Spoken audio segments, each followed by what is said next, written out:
Families of Israeli hostages held in Gaza have been rallying in Tel Aviv as the Prime Minister, Benjamin Netanyahu, signals a deal to free the remaining captives is taking shape on his visit to the US.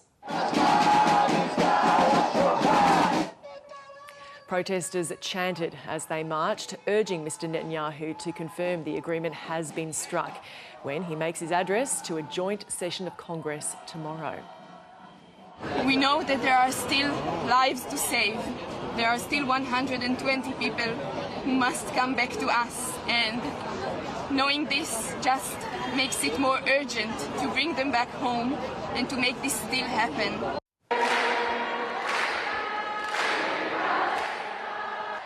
At the Capitol building, demonstrators staged a sit-in to protest the Gaza war and Mr Netanyahu's trip.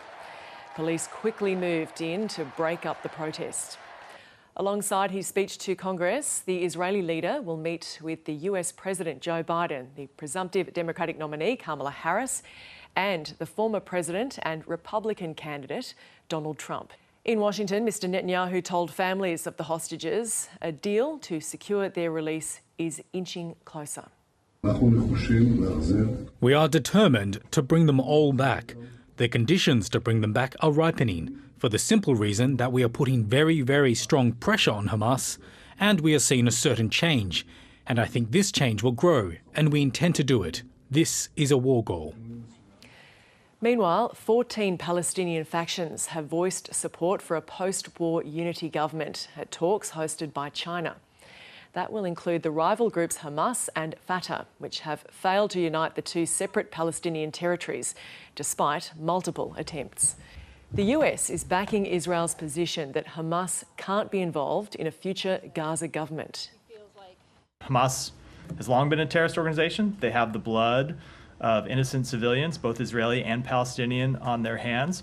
And so when you look at the post-conflict governance of Gaza, we do see, as we have made clear, we want to see the Palestinian Authority governing a unified Gaza and the West Bank, but no, we do not support a role for Hamas.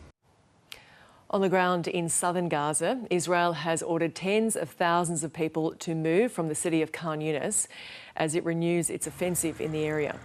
It claims militants have been firing rockets from what it had declared a safe zone, and Hamas is attempting to regroup. The Gazan Health Ministry says more than 39,000 people have now died in the conflict. Displaced residents hold little hope about the prospects of a ceasefire deal. To be honest, I don't know what options there are for things to happen. Netanyahu has gone to America. What has happened? What can America actually do for us? How can America control Netanyahu? Who can control Netanyahu or Netanyahu's country? Let's not deceive each other. And the World Health Organization has sounded the alarm about a possible polio outbreak in Gaza because of poor sanitary conditions and a lack of healthcare services. Remnants of poliovirus type 2 have been found in sewage samples at 6 locations in the territory. The World Health Organization says it's concerned an outbreak could spread beyond Gaza's borders.